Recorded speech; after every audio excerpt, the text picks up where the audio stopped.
State land के मामले पे एक बार फिर गरसाई के अंदर है जो एहतजाज हुआ। सरपंच शौकत चौधरी की क़यादत में काफ़ी लोगों ने है जो सड़क पे निकलकर इंतज़ामिया के ख़िलाफ़ नारेबाजी की। हालांकि लेफ्टिनेंट गवर्नर व इंतज़ामिया है जो पहले ही ये बात कह चुकी है कि गरीब लोगों को नहीं छेड़ा जाएगा, लेकिन लोगों का एहतजाज है जो हर गाँव से लगातार जारी है। आइए देखते हैं कि आज स्टेट लैंड के मामले पर गरसाई में क्या हुआ।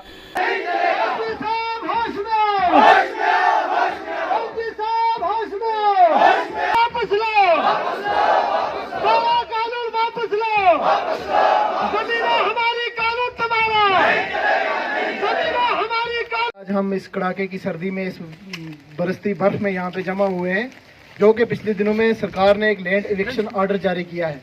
उसके खिलाफ यहाँ पे पंचायत मोरी गुरसाई और टानी गुरसाई का मुश्तरका एक इजलास था, एक पीसफुल प्रोटेस्ट हमने किया है और सरकार के कानून तक हम ये बात हमने पहुँचाने की कोशिश की है कि इस काले कानून को जल्द अज जल्द आप वापस लें, नहीं तो यहाँ पे लॉ एंड ऑर्डर का मसला बन जाएगा। यहाँ से हम पैदल मार्च शुरू करते हैं, जैसे शहराज अजरी साहब ने अभी कहा है कि यहाँ से हम पैदल मार्च शुरू करेंगे और सेक्रेटरीट का और राजभवन का घेराव करेंगे। और अच्छा है कि आप उससे पहले ही कि लॉ एंड ऑर्डर की कोई प्रॉब्लम, कोई सिचुएशन क्रिएट हो, उससे पहले इस काले कानून को वापस ले लें। और ये लोग ऐसे ही इस योम जमहूरिया आने वाला है, 26 जनवरी आने वाला है, उससे पहले ये लोग सड़कों पे, तो इनकी कोई परेशानी, इनकी कोई दर्द, इनकी कोई पीड़ा है, तभी ये लोग इस कड़ाके की ठंड में, इस सर्दी में यहाँ पे खड़े हुए हैं।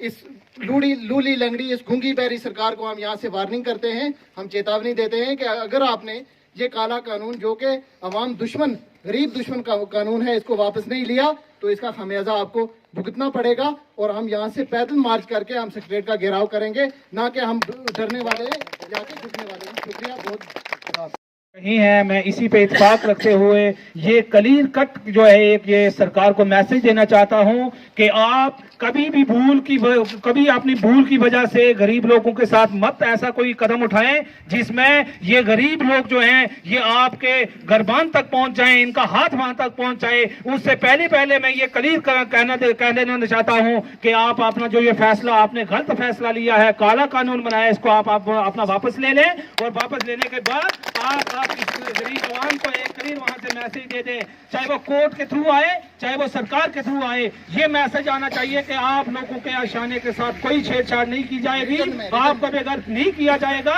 तो आज के मैं सारे लोगों का शुक्रिया अदा करता हूं कि जो छोटी सी काल पे आपने हक के लिए यहाँ पे आए, मैं आपको मुबारक देना चाहता हूं कि आपने आज जीने की जाच सीख ली है। तो ये हमारे लिए भी फख्र की बात है। आने वाली हमारे 26 जनवरी के बाद हम इंशाअल्लाह, अगर कानून ने कोई कदम नहीं उठाया हमारे हक में, तो हम खुद उठाने के लिए तैयार हैं। उसके लिए भी आप सबको तैयार होना पड़ेगा। खुदा हाफिज़।